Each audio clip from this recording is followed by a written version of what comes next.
Who was the black inventor who gave us traffic lights on the first Blackwood hero flight? Tell of many triumphs won on the battlefield of the black regiments who refused to repent.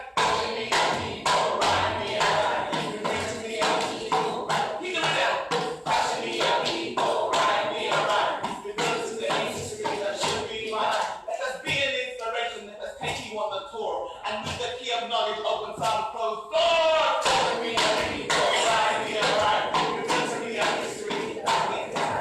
Passionate people, we are revealed heroines and heroes. Should be mine. Thank you.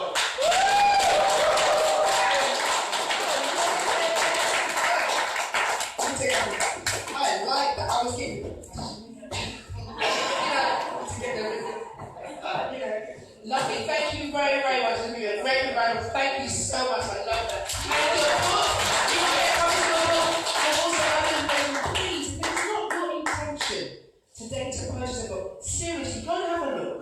Go and see. Go and investigate. Be a part of it and get further information. Okay, make it shine and make yours shine too. Thank you very much.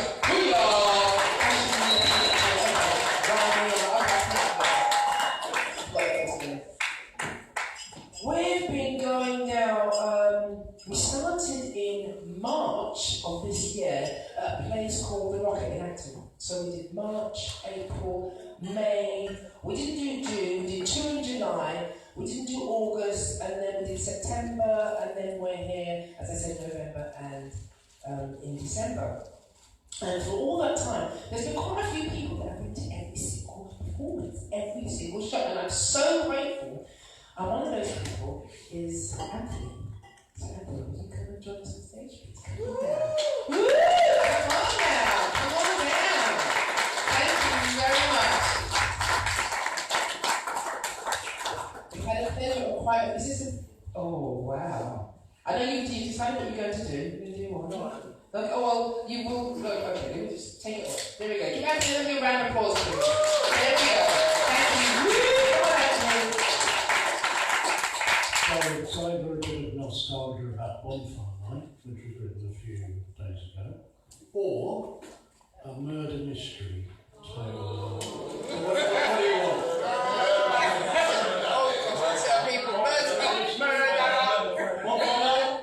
Bonfire Night. It's more fun. All right, it's not a pub, it's just a ramble. Bonfire. Those were the days, my friends, collecting cardboard boxes from around the small town, piling them high up in the barn to keep them dry, putting together our guide to make a penny or two before the day. And bangers were a penny. We loved them, going into this shop to buy a few, but nicking more before the owner came in from the back. They were just lying there, waiting to be thieved. And then we would go and explode them in the alleyway where the noise was greater, an echoing bang to make the old women jump. Good fun it was then. No CCTV to thwart us. Those were the days, my friends, when we could roam the streets all hours, sample the plentiful wastelands, scavenge and dare everywhere. Nearer the day, shifting the boxes to the field, constructing the bonfire, hoping it wouldn't rain. It was really high when done. My dad must have helped, but that's among the conveniently forgotten in this tale of youthful heroics. And the night itself, those Novembers were cold. Wrapped up we were then and supervised. Given sparklers to hold, definitely no bangers. The grown-ups in charge, the chosen one or two lighting the fireworks we had, keeping us at a safe distance. Organised jollity, very English. And the fireworks came one by one so you could go up and around with each of them. The rockets and the Catherine wheels, the fountains and the exploding stars. And there was always one that wouldn't light, where the grown-up would go up gingerly to inspect, and you'd just momentarily wonder if it would suddenly flare up and you'd have to make a run for it. You didn't think casualties, though you'd hear about the odd one, someone being stupid. But it was all closer then than it is now. No standing at a distance admiring a display, but up close, personal, smelling what you were hearing and seeing, the fireworks coming one by one. And then there was the fire itself, huge and towering, consuming everything, a flaring of constant change, flaming into the night sky, the centrepiece, and at the top, our guy, now reached and taken, burnt to nothing in seconds. We would watch the fire burn and burn and burn, until the mugs of tomato soup and the sausages took us away.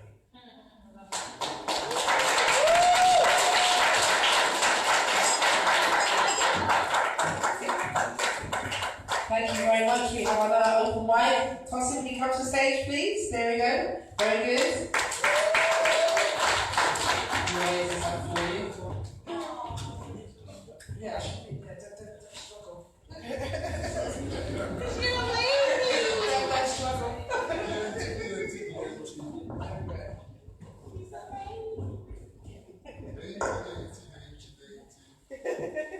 Thank you very much, Tosin.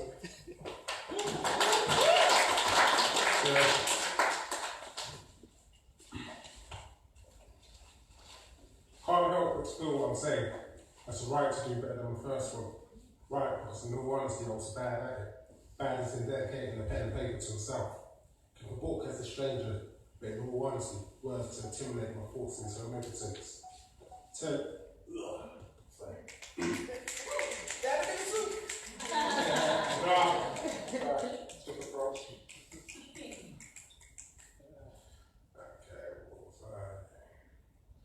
Technical folder as I fight or flight, epitome of the journey that I write. What you see, what you hear. The first impression is everlasting, a significant figure not easy to forget, with image setting backspitting or garden, a systemized play of vowels and consonants, but what you see, what you hear. Brain's motorway, with many interjunctions and pedestrians in emotion with a set spectacle diversion. Visual makes up the behavioural reflection, but what you see, what you hear. Sorry for that. The truth is brutal. Response always deflection, rejection, denial, and not gate function. Labelled assumption, deduction, impression is shocking, refreshing, or down, repulsive. But what you see, what you hear. Heart's a muscle, function as a pump. Stress and lifestyle, possible risk factor. For the awake, alcohol in moderation. For the sleepers out there, suspended animation. Obedient or free for the cost of sleep. For what you see, what you hear. Swinging frisbee, conclusions catch it. Throw a football, court to redirect it. Flying cylinders to cover great distance. For those who didn't catch it, reevaluate what you see, what you hear. Seeing and believing, but sometimes that's misleading as a vision can catch two sides. Guilt catch the return of innocence. Innocence fade away, showing aging reflection. But what you see, what you hear. From what one owns to what one's passing down, but capitalism, sexualism, with cultural elimination. Generalising when you haven't been in those shoes. Completely apart, although we're in the same room. Sticking with the brand, well, that's the price to extinction. Big Bang leads. Sorry about that. Yeah, Big Bang leads the little bang, unreliable oligarchs. What you see, what you hear, you buy. One question. Who got that? Does anyone, okay. Anyone remembers World War I, II? Does anyone see any black people there? No, they weren't. Yeah, they were there. Was there a statue of them? Any of us? There has been in a In France. Recently, yes. They're getting around to it. If opened that flat in Brixton, commemorating all the black people that fought in Belgium and won and so forth. There it is. Brixton. Yeah. Brixton. Yes. We're getting there. Yeah. You still there? No. Let's give them a great big hand.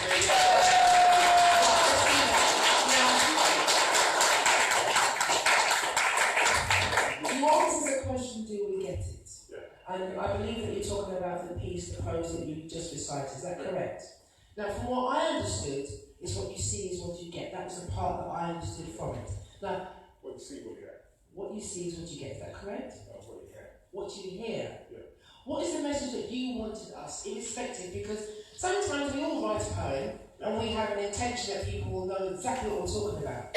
But everyone has their own, if not a different interpretation from one that we might want them to perceive. Can you tell us what it is that you wanted us to perceive, or otherwise intention that you had from that poem, please? I'm asking if you just give us what you would like us to come away with. What would you like us to come away with from hearing that piece? Just we see, we hear, implies to us that we was there for that moment. Sometimes we go missing in such a situation, if you understand. Yeah. Yeah, come on now. That's it. Thank you so much. Thank you so much. Thank you. We'll see us anywhere. You know, for the short while that I've been doing some prose, what I like about and what I love about poetry is the interpretation and the information that we can give in a different way. It's a bit tongue-in-cheek. The great thing about the English language, the double entendres, the way that we say something, we've got the best sarcasm ever. I love it, especially when you're an American, you're trying to say something that don't really go back, you know what I mean? They ain't gonna be that way. The English humour, if I should put it that way. And we have recently celebrated and been aware, because we've recently obviously had Armistice Day, and it's got an impact for us of that hue, for myself of that hue, for them of that hue, or anyone. We are all human of one race, related by being the cousin of one woman. So let me say that from the point of view, let's not underestimate the impact of any war, whoever's in it, the young, the old, and more importantly, the children and women. So thank you again, Tossin. Let's take that gravity to.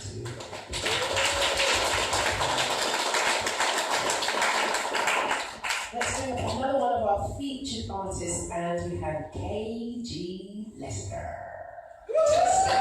Come on now, KG Lester to the stage. Lovely. We are. Thank you. Now I'm very well, thank you. Yourself? I'm fine. How's it going?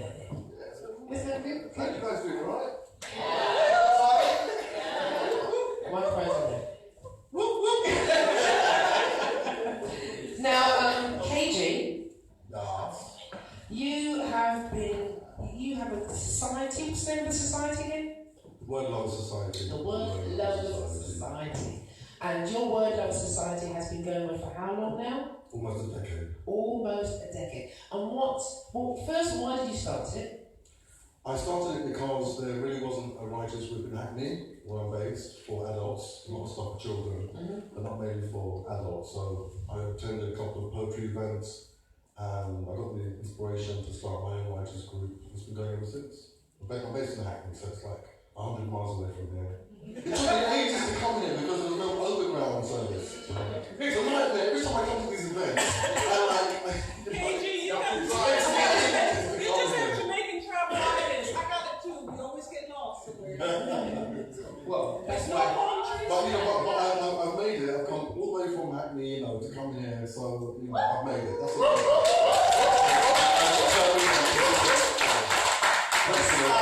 West side. But thank you, and thank you for many of you, because I have learned that the trains, in fact, I believe that the Central Line and so forth will close today. So thank you for all of you for making that effort. One, it called. And more importantly, thank you for being here. really is appreciated. Thank you, most certainly. So you told us about your Lover Society, or the word Lover Society, and how long it's been going for. And I like the fact of the subject matter that you have, because you've been doing certain things. And a few years ago, and thank you very much for inviting me, tell me a little about the event that you had at the Hackney Library, which has been 2-3 years ago now? So, Hackney Library, I decided to work with my group and do a multiculturalism exhibition based on race, identity and the changing society that we're facing now. So I got the group to write pieces based on what their idea of multiculturalism was. And also I wanted them to feature a picture based on one piece of their work. And so we exhibited the work in the museum, and then we had, I always invite local dignitaries to come down, so we had the mayor, we had the speakers of the boroughs, they always come down, open the event. Because I think it's important to reach out to a wide audience as well and get lots of people involved in poetry, creative writing. So so the events are eclectic. I had another event where we celebrated Nelson Mandela, back at his legacy, and that was really powerful. So different events, different themed events. Thank you very much. Katie Lester. Thank you. So I've got total memory, so I have to write everything down because I've done stuff from like 100 years ago. So just following on from what the sister was talking about, when she talked about love, falling in love and being in love and what it's all about, I've been in love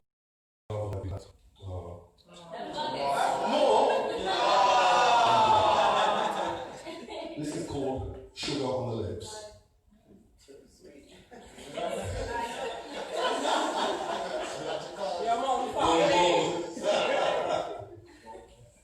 She teases the corners of her lips with a snake-like tongue.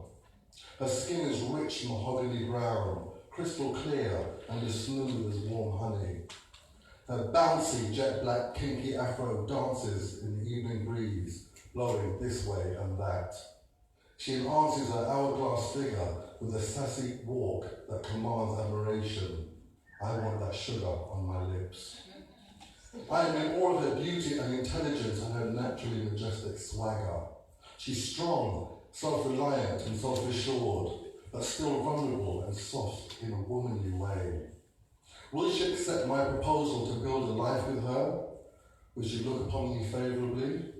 I am prepared to be her modern-day Black Knight and prove my medieval love for her. I want that sugar on my lips. Sweet God-anointed stranger, where have you been in all my eternity? I think you're an angel sent to calm the fears of weak men who need your presence. I'm proud to admit that I want to fall into your world, open and transparent, without conditions or pride. I want that sugar on my lips. I yearn for the long-awaited touch, that spiritual connection guiding us to a higher ground. Will you commit to a life with me as your equal, your king, and your soulmate? I will be all that you wish for, all that you desire, and I am prepared to go beyond the boundaries of your wildest dreams. Pencil me in as a permanent reminder on your list of things to do. I want that sugar on my lips.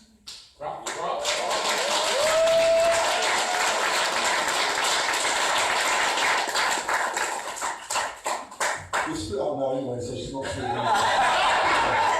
Salt on the lips. Salt on the lips.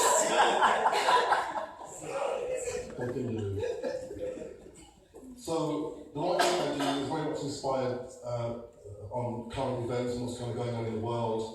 I write a lot of stuff sort of politically as well. I write a lot of stuff based on Africa, based on what's going on, sort of internationally. And this piece is based on our young black brothers in the States who've been gunned down. Kind of the Trump administration. Boo! Boo! Boo! Boo! So this is called the Brotherhood. White level-headed policemen caress their unbuttoned holsters, cradling their weapons of mass destruction. Gunsmoke fills the afternoon air. The thick stench of bullet fire and black blood remains stagnant. My nostrils are offended. A black mother shields her infant on fallen knees, screaming, "He was unarmed, and he was my eldest child." I watch as a part of my soul is shattered. I stumble at the loss. This is their brotherhood, the all-white fraternity, where secrets, white lies, conspiracy and wrongdoings are justified and protected behind white walls and white voices. A white fortress of untruths and injustices will uphold the dishonour of their historical hatred. Black lives don't matter in their world of wealth, privilege and power. Do not be swayed or flattered by the insincere act of apology or acknowledgement. They are forced to go the line and look as if they are sorry. Let's be clear about the reality of their appalling actions. Brother and sister, do not turn away because that's easier. Black denial is another black death unchallenged. You have brothers and sisters, right? Givers of life, carrying and nurturing, bearing sons and daughters. How would you feel if your kith and kin were lying flat in dead men's shoes?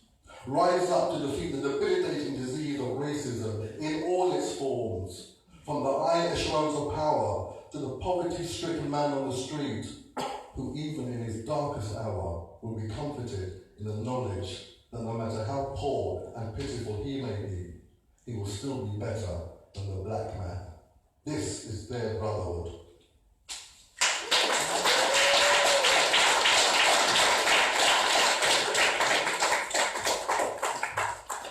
I want to give a big up to the sister here, INGRID, who talked about Black history. I think it's really important that we talk about Black history, that we know Black history, that we teach our young ones about Black history. And I've attended quite a few events and been part of quite a few events with Narrative Eye, and they focus on Black history, going back from the Chief's time to Jacobeans and the Stuarts. And blacks were involved way back, even before then.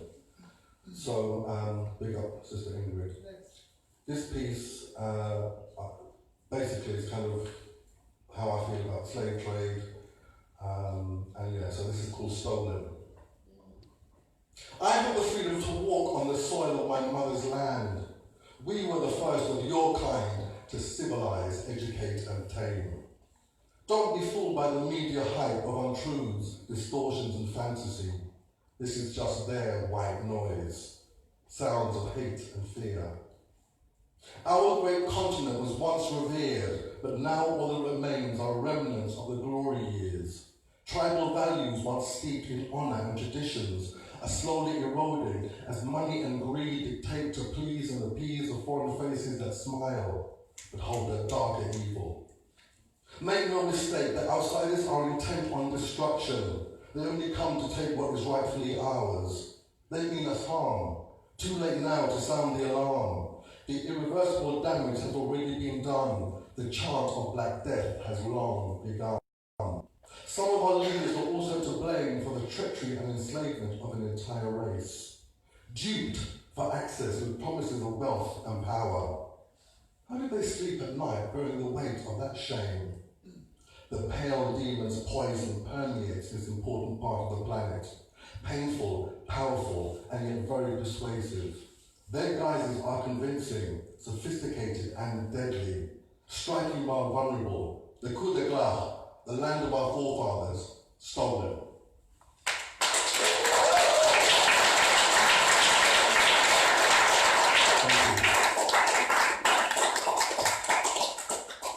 So we're all aware of the Big Ross scandal and what a disgrace that was.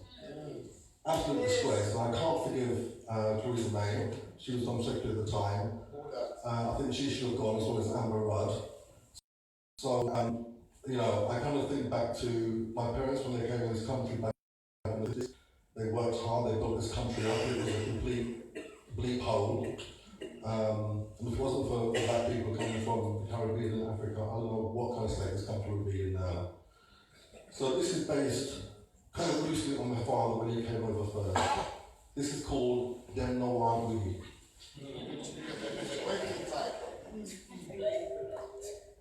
They never want to come here, England. People already tell me about the hate and the racism. They feel it. Like a cold winter's chill on the nape on the neck. Dem no want we. Them shoot dirty looks when they pass them on road. like a dagger teasing the pulse of my heart. England, them no want we. When they enter the bar on a Friday night, the men look uneasy with skin white and tight, shifting on the seat like they're making a fight. Them no want we. I'm trying to fit into a disconnected society. This your government urges to be part of the community. But England, them no want we. London is where we're there, and what a melting pot. So many religions, so many beliefs, and communities within communities. But nobody mix. Them no want we. Hackney is supposed to be so multicultural. The people them isolate and show intolerance. Them the mind when we cook, clean, and look after them picnic. But them don't show us no respect without one identity.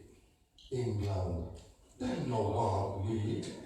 My family is in the sunshine. They will join me soon. Hackney is my new reluctant home.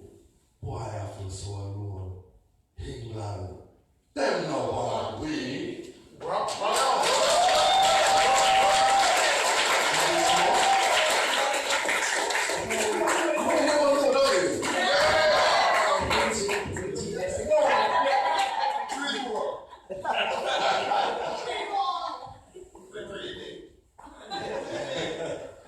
Okay, so going back to Africa, again, this is kind of based on what was going on during Nelson Mandela's apartheid years, another shameful moment in history when he was imprisoned unlawfully. This is called Kings of Africa. Encased by an inner protection of a glass wall of hate, their comfort within this regime was built to destroy. Africans and Afrikaans tussle, bicker, scream and maim. Are we the true kings of Africa, mere visitors on our own continent? I come before you with urgency and questions. Trusting the Father will guide me to a solid paradise, believing that there must be a better way to conduct business. Men must have souls, even the savage among them. Our womenfolk are the matriarchs. They are the providers in a world that lacks warmth. Do I acquiesce to please my tormentors? Will that empower the wicked? I pray that my God will reach down, lift me up, and place me back in the royal household, my rightful place within this time. I feel the frustration of the past and the wrath of my ancestors for this wrongdoing. Encased by the inner protection of a glass wall of hate, their comfort within this regime is built to destroy. Africans and Afrikaans tussle, bicker, scream and maim. Are we the true kings, mere visitors on our vast continent? I come before you with urgency and questions. Thank you.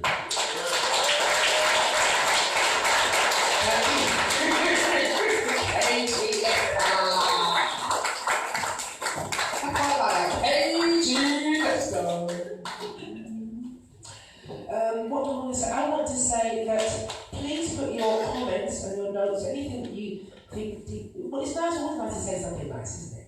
And if you have something nice to say, or something that's quite, we take constructive feedback and we ask you, please, this book for us, please. And it'll be at the front, otherwise it'll be passed around. So please take the time to do that.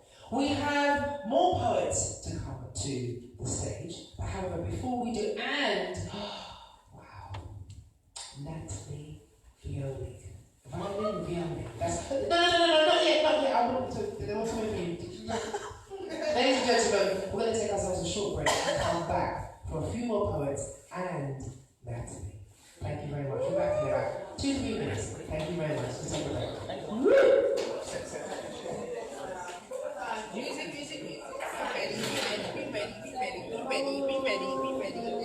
There we go.